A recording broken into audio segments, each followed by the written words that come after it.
Sa bilis ng bawat pagpataw sa hindi nila kauri ang pagbagal ng bawat takbang sa matagal na naming sigaw.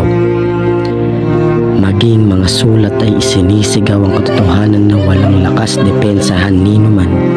Hindi ito pagtatanggol. Nais ko lamang isiwalat ang pagpapatuloy na karahasan at kalungkutan.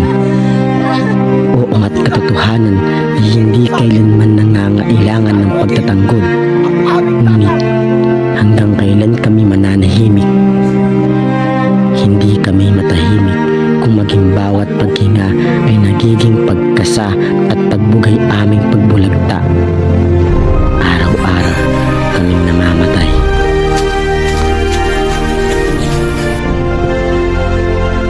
Sumatubos!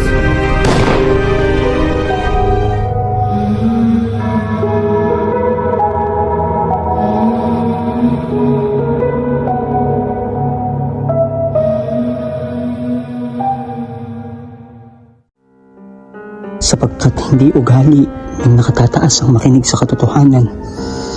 Ang pinaniniwalain nakaukit sa palad nilang ramdam ang pagkasabik sa kung ano ang nahawakan.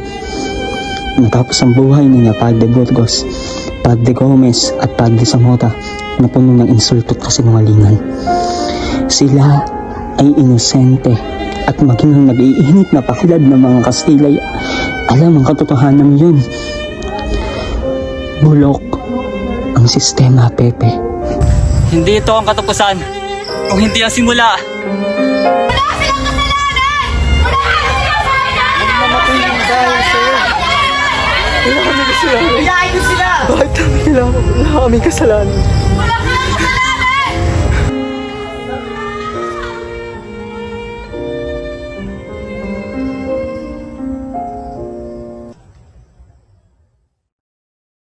Maging sino'y hindi magbibigay bigat sa aking dibdib sa napili kong tahakin sapagkat ano ang hindi kayang gawin ng anak para sa kanyang ina? Ano ang hindi kayang gawin ng araw-araw binibisita ng mga salitang ninanais manirahan sa pahina? Nais kong mapalaya ang aking salita, ang mga naisilang sa nakadurugong pag-iral sa hindi nila bansa.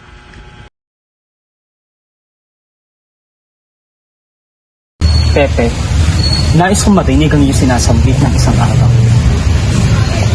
Nais ko magpatuloy sa Madrid pa siya. Upang doon, mas lalong humasa sa medisina. Upang matulungan si Nanang. Alam mo na hindi ka papayagan ng nanang sa iyong biglaang pag-alis. Batid ko hindi papayag si Nanang. Kung kaya't, kinakailangan ko ng tulong mo pa siya. Hindi ko batid kung ano pa ang iyong binabalak sa biglaang mong pag-alis. Ngunit na kasi siguro akong hindi ka na magpapapigil. Ako na lang magsasabi kay nanang ng iyong pag-alis kapag nasiguro kung ligtas ka ng makadadating. Maraming salamat pa siya.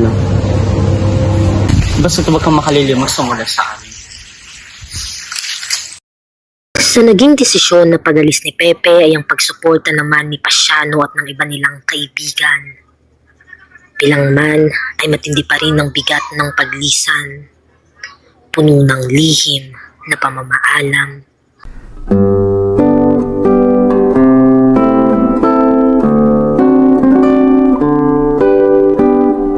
Nais kong kasama ka sa araw-araw. Ang kaligayahan ko ay naninirahan sa mga palad mo. Gusto rin naman kitang makasama sa araw-araw, Pepe. Sa bawat pag-uusap natin sa hardin na ito ay siyang nagbibigay lakas sa akin. Ang mga puno at halaman dito ay sumisimbolo sa ating pag-ibig. Sa bawat segundo, minuto, araw at taon ng pag-uusap natin ay nagsisilbing alaala ng kasiyahan dito. Sana'y magyabong ang ating pag-ibig upang tayo na lamang ang magsama sa huli.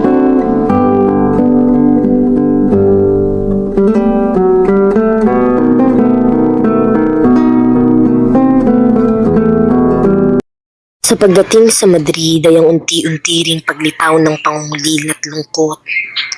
Hindi madali ang mag-isa.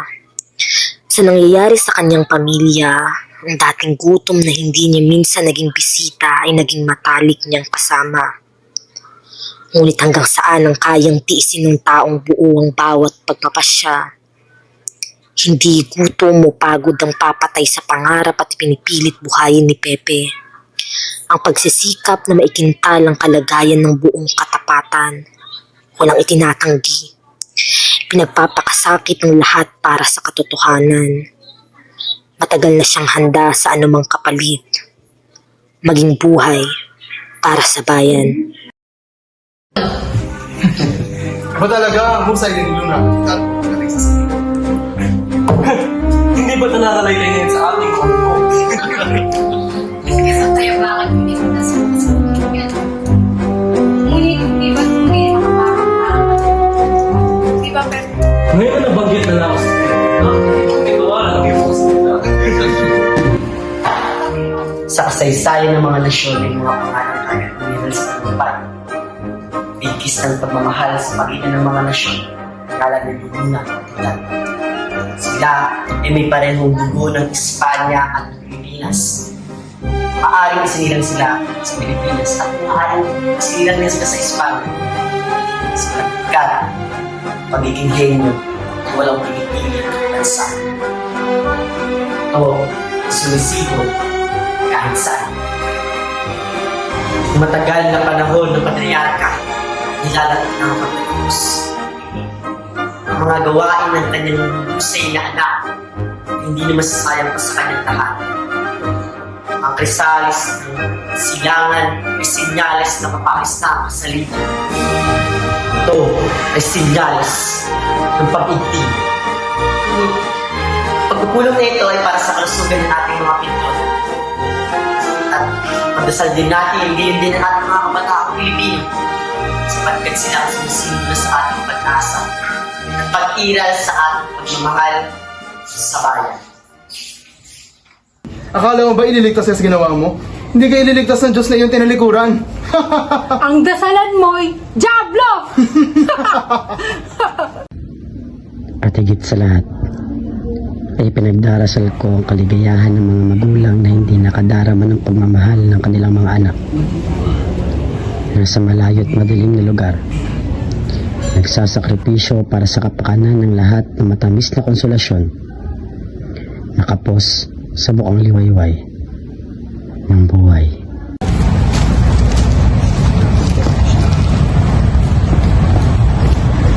Yuri para! Halika yung pagbabalik, Ibarra. Maraming salamat, Teniente Guevara. Ay tagal din akong nangungulilas sa San Diego. Bara, nakakagalak man ang iyong pagrat. Pinakakalungkot naman ng balita. Patukol sa namayapa mo, ama. Batit ko nakarating na rin ito sa'yo. Nais ko lamang malaman ang buong detalye at kung payapa bang sumakabilang buhay ang aking ama. Bara, ang iyong amay nakulong dahil sa pagtulong. Agaran siyang hinulit, pinagkanulo. Pati na rin ang mga praile. Si Don Rafael, siya ang kinilala bilang taksil sapagkat salungat siya sa pag-iral ng mga praile, maging kanilang mga salita. Mabigat ang dinala ng iyong amay, Bara. Namaya pa siyang lunod sa insulto. Maging katawan niya di siya pinatahimik. Kaawa-awa siya na mayapa. Bitbit ang lahat. Ano nangyari? Bakit hindi magilap ang katawan ng aking ama? Ano nangyari? Bakit hindi magilap ang katawan ng aking ama? Don Ibarra, pilit pinahukay ng mga praile ang bangkay ng iyong ama. Mga praile na naman!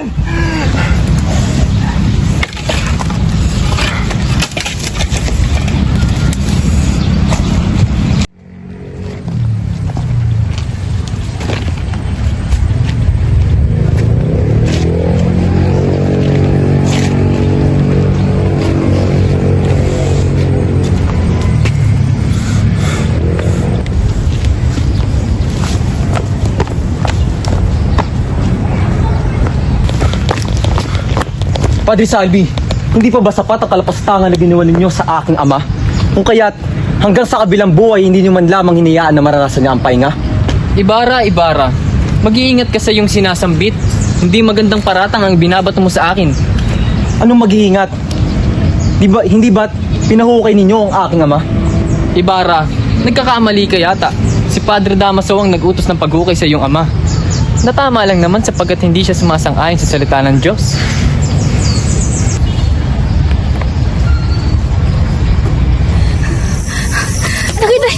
Nakita niyo ba ang mga supling ko?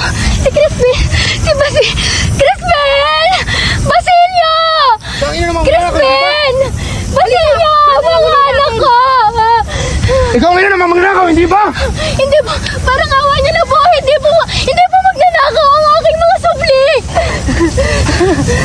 Sinungaling! Daling natin yan! Tayo! Sama!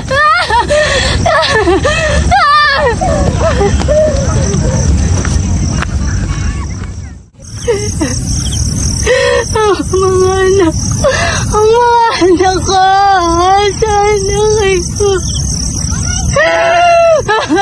Mga anak ko!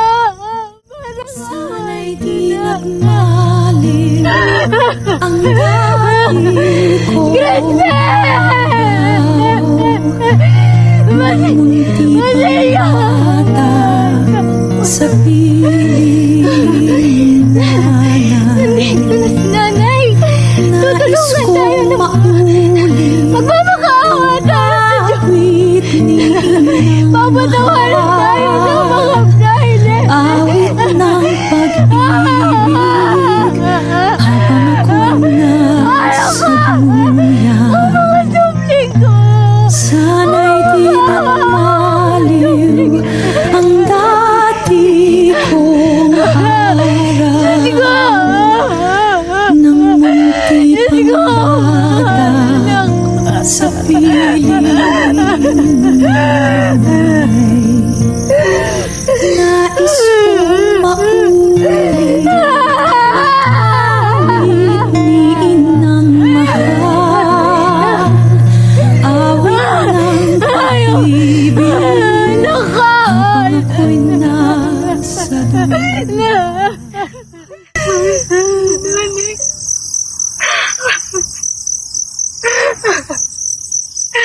Crispin!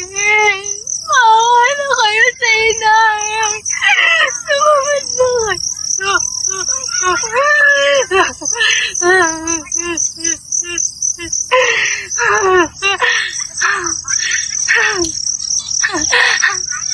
Crispin? Crispin? Basilio? Mga anak ko? Crispin?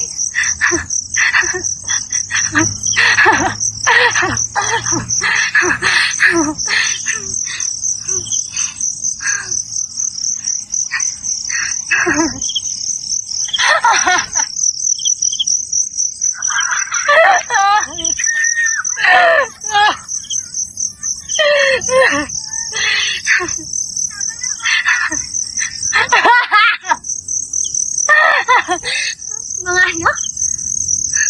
Crispin? Basilio?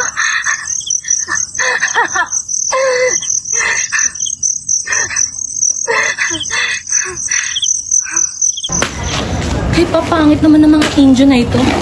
Paano nila naaatim na iparada sa daan mga itsura nila? Mga Indio? Hindi man lang sila nagpapakita ng paggalang sa atin? Hahayaan mo na lamang ba sila? Hatawin mo sila, katulad ng ginagawa ng mga praile at gwardiya sibil. Ang lapastangan. Baka nakuha yung kanilang gantihan. Stupido. Magandang araw. Buenos dias. Hindi ka dapat nakikipagkamay sa isang alferes lamang. Pinabababa mo ang antas natin. At ano naman ang problema mo?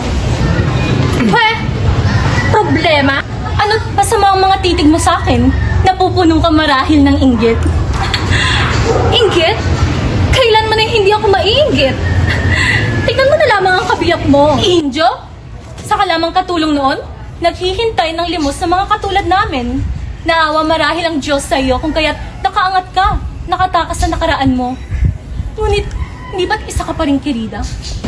Iba ang nilalabas ng iyong bibig para sa isang tao na nangangarap na mapabilang sa hindi niya naman puri. Estupido! Umuwi na nga kayo! Bago pa malimutan na isa kang babae.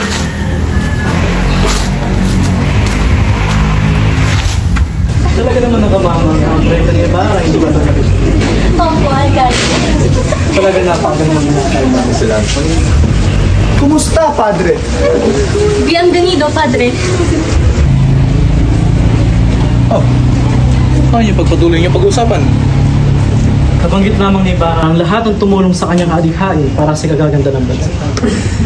Sinalaysay rin dito ang patungkol sa nauukol na proyekto para lamang sa kamahalan. Wala akong nalalaman sa arkitektura. Ngunit pinagtatawanan ko ang mga arkitekto at ang mga bobong sumasadya sa kanila. Batid ba ninyo na ako ang gumuhit ng plano ng simbahan? Kamangha-mangha ang pagkakagawa. Ay nalamang nasabi ng isang Ingles na isang araw ay nanatili sa kumbento. Gayunman, kapag nauukol sa mga tanging bahay, eskwelahan sa halimbawa, nangangailangan tayo ng isang perito. Perito at peritas. Nangailangan na ng perito isang perito. Mas mangmang pa sa mga Indio na napagpapatayo ng sarili nilang bahay. Tingnan niyo na lamang ang isa naming Lego na siyang pinakahayop sa lahat naming mga Lego. Ngunit siya napagpatayo ng isang magaling, pinabuti at murang ospital. Marunong rin siya magpatrabaho sa kanyang mga trabahador, tayari pa sa ibang bansa. Alam niya rin ang nararapat tungkol sa pakikisama sa mga Indio, di na lamang ng mga Mesisilyo at Suplado. Ngayon ay kilala niyo na kung ano mga Indio. Pag sila'y natuto ng kahit kaunti lamang, mastang doktor, tulad ng mga uhuging napunta sa Europa. Padre, pakinggan ang iyong reverensya. Nagkakaroon sila ng wakas ayon sa kanilang karapatan. Makikita sa kalagitnaan ng kanilang buhay ang kamay ng Diyos. Kinakailangan pa nga maging bulag upang lamang huwag mamasdan. Ngunit tinatanggap nila sa buhay na ito ang parusang yun. Mga magulang na naturang ulupong, mamamatay sa loob ng kastel. Ang ibig kong sabihin, wala silang pupuntahan. Senyor De Ibarra! Senyor De Ibarra! Tibok ang aking puso. Matatag ang aking kamay. Bago ang lahat, meron ba sa inyong hindi nabahal sa kanyang sariling ama? Na kinabuutan lahat ng kanyang alaala? Meron ba sa inyong isinilang sa pagkaaba? Nakikita mo ba? Ikaw na saserdote ng Diyos. Umaapaw sa kabanalan, ngunit tigib sa kasamaan ng iyong puso. Hindi mo kilala ang isang ama. Isipin mo sana ang sayo. Isosto mo. Ibaba mo ang hawak mo. Huwag mo tuloy yung binabalak.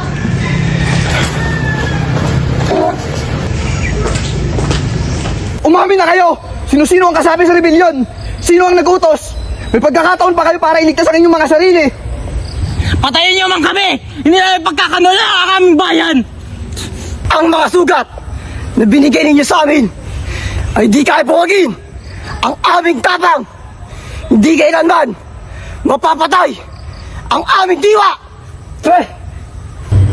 Kung yan ang nais ninyo, ipakita natin sa taong bayan kung paano parusahan ng mga nagbabalak lumaban. Dalhin sila sa plaza!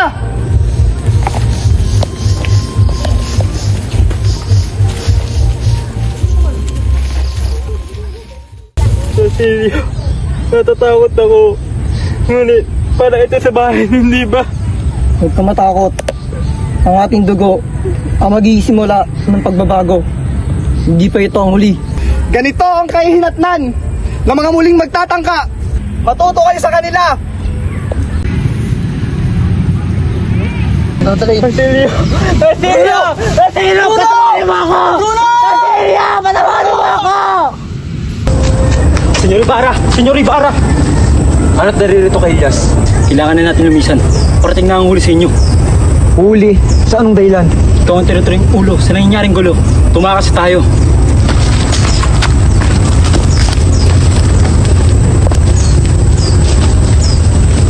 Nakakainis ang kaibigan sa Mandaluyong.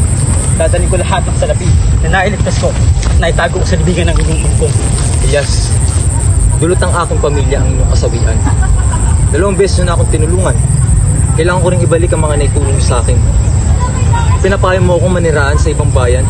Kung gayon, sumama ka sa akin at maniraan tayo bilang magkapatid.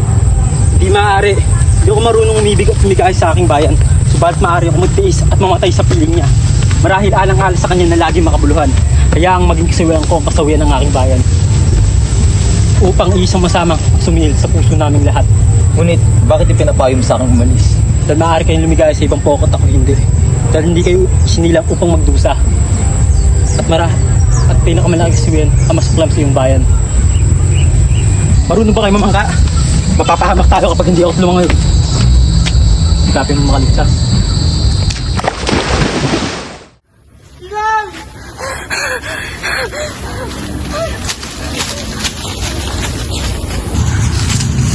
Inay! Inay! Miguel! Miguel! Inay! Ako to! Ibatin niyo! Inay! Inay! Ang anak ko! Ako to! Ibatin niyo! Basilio!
Inay!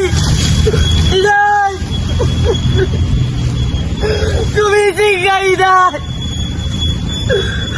Inay, hanapin natin si Christine. Magbalik ka na. Inay!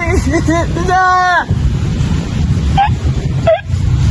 Inay! Hanapin natin si Christine! Inay!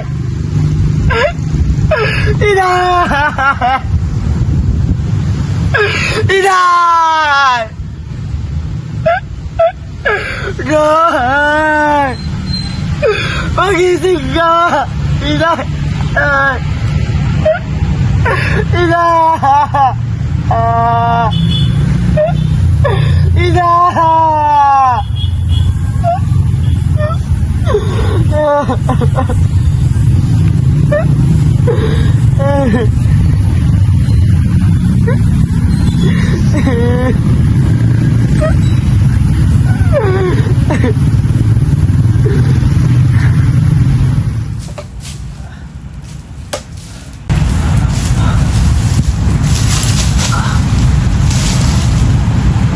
Siya ba ang iyong ina?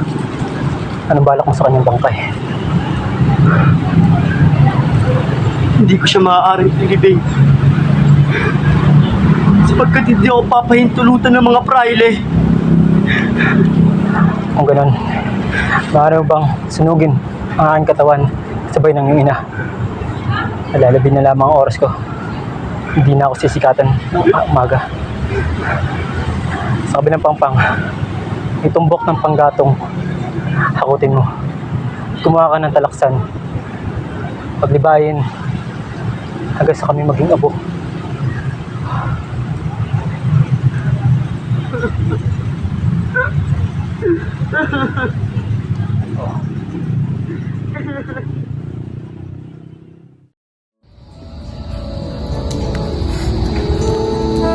Parang sino man ang nabubuhay para sa sarili lamang. Parang sino man ang mamamatay para sa sarili lamang. Matapos mailathala ang nobelang No Limit Tangere, ito ay naging tanyag, hindi lamang sa bansang Pilipinas, kundi pati na rin sa Europa. Ang nobelang naging simula ng mga pag-uusap at diskusyon Sapat na ba ang iisang nobela sa matagal na pagkakakulong? Hinayanig na ba ang nagtataasang mga trono? Hanggang saan ang sigaw ng mga pahina? Hanggang kailan dedepensa? Ay, nakita niyo ba ang mga Indyo kanina? Napakarami at napakapangit. Nakakahiya, di ba? Sa larang ng literatura at kalaman, tilay hindi pa laganap sa karamihan na mananatili lamang kung isang pangarap. At mananatiling ganoon. Sapagkat sa mata ng mga Indyo, ang kaunting aral ay magsisilbing sandata. Para lamang sila sa pagsisilbi. Kung titingnan, malalim ang iyong hinihiga. Subalit, ramdam ko na ang unting-unting paglayan ng mga Indyo. At hindi magtatagal, ang mga katulad nila ay nararapat lamang na manatiling mangmang na naghihintay lamang ng utos sa kataas-taasang tao sa bayan. Dapat lang.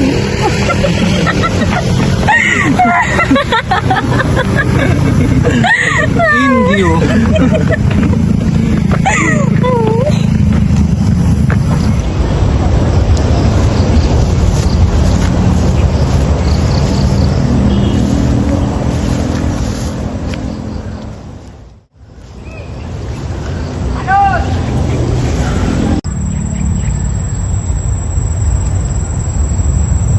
Senyor Ibarra?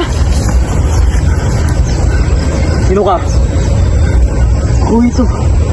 Si Basilio. Tinulungan niyo po akong ilibing ang aking ina. Ngunit akala namin patay ka na. Sa anong dahilan? Tagal nang patay ang sinasambit mong Ibarra. At hindi ko na nais pang marinig ang pangalan na yan, Basilio. Tara, sumama ka sa akin at samahan mo ako sa aking plano. Pagdatingan inyong buhay, senyor. Pag tinuloy mo yung binabalak, maaari kang mapahamak. Patawad, senyor, ngunit hindi kita matutulungan. Tuluyan ka na bang nagpasakop, Basilio? Kung gayon, ang pagkikita na ito ay isang pagkakamali lamang. Ang nagiging problema sa inyo ay ang kakulangan ng pagmamahal sa bayan. Indyo kung indyo, ngunit hindi nyo ikakaunlad ang magmahal ng ibang lahi at wika. Patuloy kayong magiging tuta na kung sino man.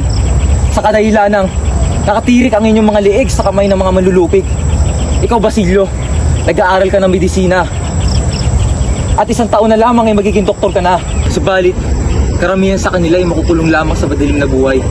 Makikipaglaban sila gamit ang mga dugong natapon. Doon magsisimula ang magsigan.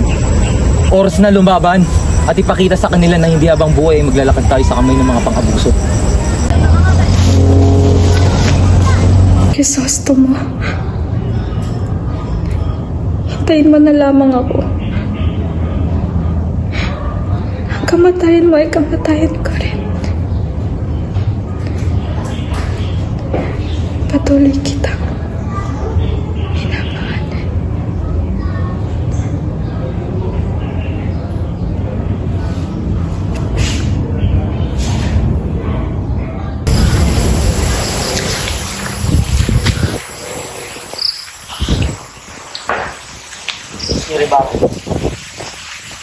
Basilio, hindi mo talaga ninais na pumalig at sumama sa akin. Patawad, senyor, ngunit ako may dalang hindi kaaya-ayang balita. Ang iyong iniibig. Si Maria Clara, siya'y pumanaw na. Huwag mo nga kulituhin! At pagtakpan ng iyong kaduwagan, Basilio! Wala sa iyong is na akong tulungan! Ngunit, senyor, hindi mo ba narinig ang pagtunog ng mga kampana? Sinyalis ng kanyang kamatayan. Ano sabi mo? Senyor, si Maria Clara. Senyor, patawad. Pumanaw. Si Maria Clara, senyor. Maria Clara. Senyor. Bakit? Tawad. Tawad, senyor. Bakit mo ko iniwan? Patawad, senyor. Maria! Senyor. Narinig niyo ba ang pag-ibalitang maraming mga estudyante ang ngayon? Oo. Ngunit hindi pa nga ako bumupa ang pagkamatay ng isang madi nung nakaraan. Ngunit may panibagong hindi naman. Lalo silang humihigpit sa atin. Napakaraming hinuli kani-kanina na.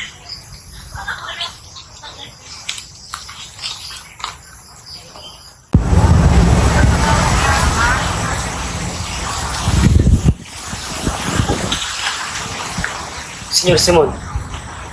Basilio, naririto ka.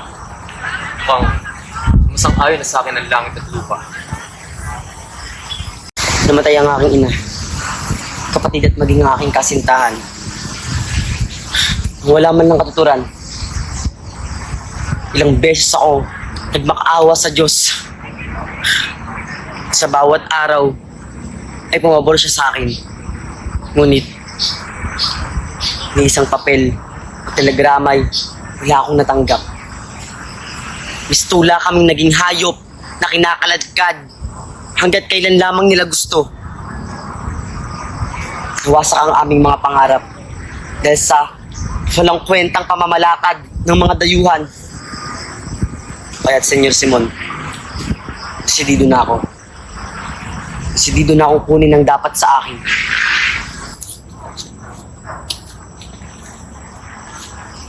Dugo at tatag ng kalooban ang wala sa iyo. Pagamat, isang mabigat na tuntunin ang itinato sa inyo sa inaharap. Ngayon na naririto ka, nais kong isuwalat mo ang iyong isipan na tila isa itong mabigat na alituntunin. Basilio, sa nalalapit na kasal na mangyayari sa Nui, tahanan ni Kapitan Tiago, doon ko tapusin lahat ng aking mga plano. Naroroon ang mga tataas ang antas sa buhay. Ito ang lampara. Ito ang magsisilbing pag-asa ng bayan. Sa pagsabog nito, ang lungkot, inagpis, kamatayan, ang siyang magbibigay hustisya sa mga buhay na kanilang tinitil.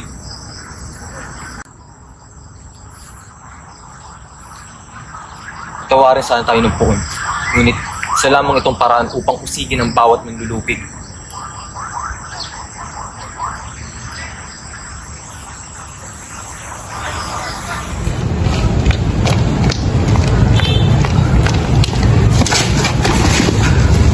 Kamalasan!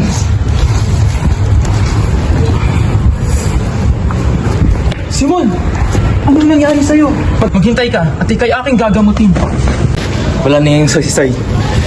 Huwag mo na sayangin ang oras. Mamamatay ako kasamang aking mga lihim.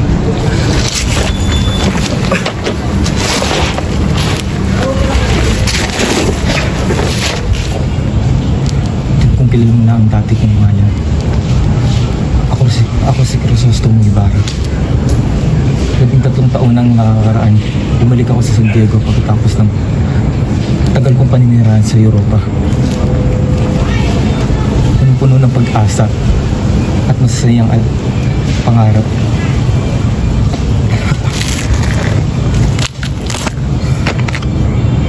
Puno ng masasayang pangarap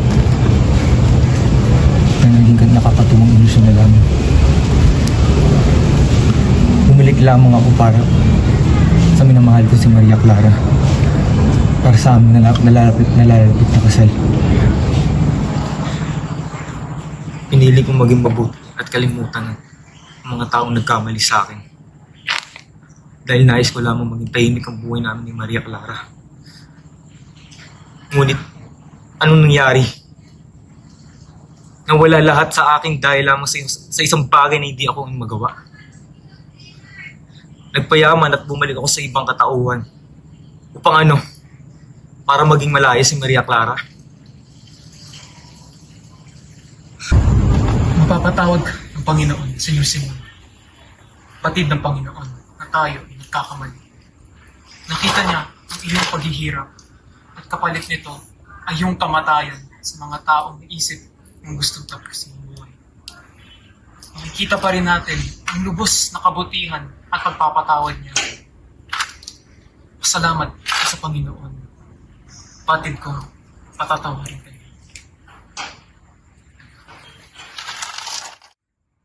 Sapagkat ako ay naniniwala na ang katotohanan ay hindi kailanman nangangailangan ng pagdepensa. Ngunit hanggang saan ang nananahimik na masa, ang init na kinalakhan, maging na rin ng mga musmus, hanggang kailan mananahimik hanggang sa maging apoy. Ang simbolo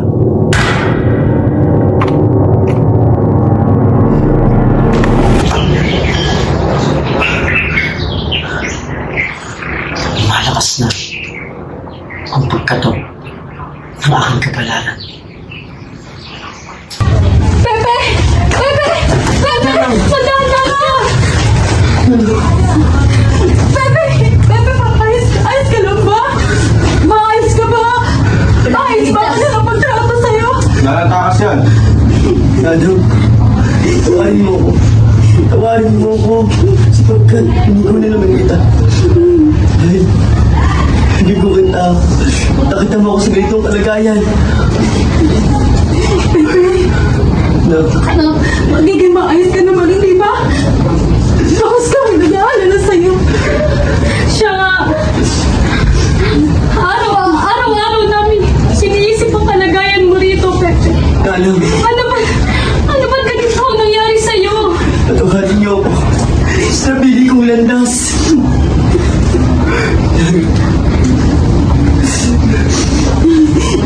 Nakahis ko lang na nakaligtas ako.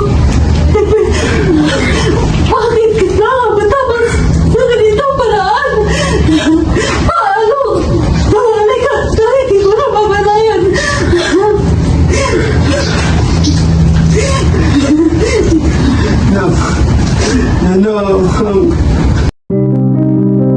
Ikaw, Jose Protasio Rizal Mercado y Alonso Riolonda, na napatunayang nagkasala sa Reino Supremo de España sa pamamagitan ng pakikipagsapwatan upang may bagsak kaharian.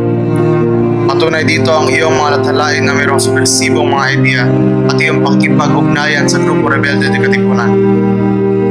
Ikaw, Jose Protasio Rizal Mercado y Alonso Riolonda, ay nahatulan ng Supremo Tribunal del Reino de España ng kamatayan sa pamamagitan ng Pelotón de Fusilamiento ngayong ika-30 de Disyembre de 1896.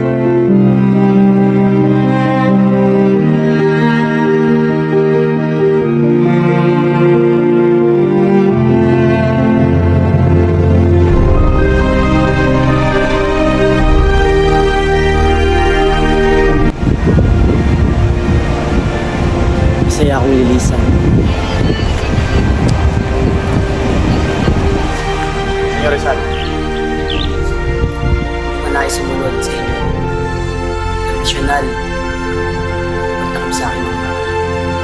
Isa lamang ang aking hiling.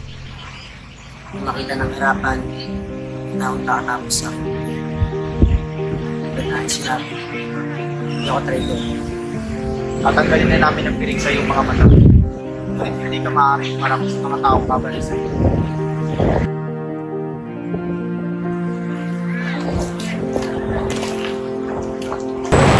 Maraming salamat dahil hanggang sa uli ang iyong pagtulong sa akin.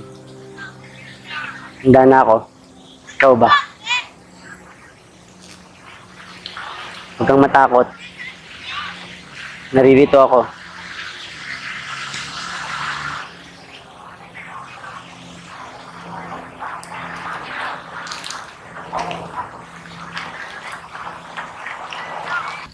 Preparan! Apuntin! Consumatulis. Fuego!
Huwag mong pansinin ang naninira sa'yo.